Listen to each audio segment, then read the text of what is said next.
కాదు బ్రో, క్యాజువల్‌గా నీకోటి అడుగుతా చెప్పు. నువ్వు బ్యాక్ టెస్టింగ్ చేస్తావు. యూట్యూబ్‌లో సెర్చ్ చేస్తావు, బుక్స్ చదువుతావు, ఇన్‌స్టాగ్రామ్‌లో సెర్చ్ చేస్తావు, స్ట్రాటజీలు చేసుకుంటావు, ఇవి అవి వెతుకుతావు. ఇవంతా నువ్వు ఎందుకు చేస్తున్నావు? ఫైనలీ ఒక సక్సెస్‌ఫుల్ ట్రేడర్ అవ్వడానికి. నువ్వు ఇంత కష్టపడ్డ నువ్వు లైవ్ మార్కెట్‌లో నీ ప్రాఫిట్ అండ్ లాస్ ఇక్కడ ఫ్లక్చుయేట్ అయితుండంగానే ఖతం. మొత్తం ఉన్న థియరీ మొత్తం మర్చిపోతావు. ఏం చేయాలో అర్థం కాదు. ఏమేమో చేస్తావు. అక్కడ నువ్వు చదివిందంతా ఒకటి, నువ్వు నేర్చుకున్నదంతా ఒకటి, నువ్వు కష్టపడ్డదంతా ఒకటి, ఇక్కడికి వచ్చేసరికి నువ్వు చేసింది ఒకటి. ఇట్లా ఎందుకు జరుగుతుందనంటే బ్రో, నువ్వు నీ ఎక్స్పీరియన్స్ని బుక్లో రాయట్లేవు.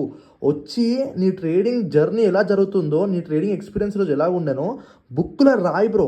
నీ మిస్టేక్స్ రాయి, నువ్వు ఏమేమి కరెక్ట్ చేసినావు అవి రాయి బ్రో. నీ జర్నీ స్మూత్గా పోతుంది. సో నీ లైఫ్ చేంజ్ కావాలి, నువ్వు ట్రేడింగ్లో సక్సెస్ఫుల్ కావాలంటే వచ్చి రాయి బ్రో. పెన్ను పట్టు బ్రో, పెన్ను పట్టి బుక్ పట్టి రాయి.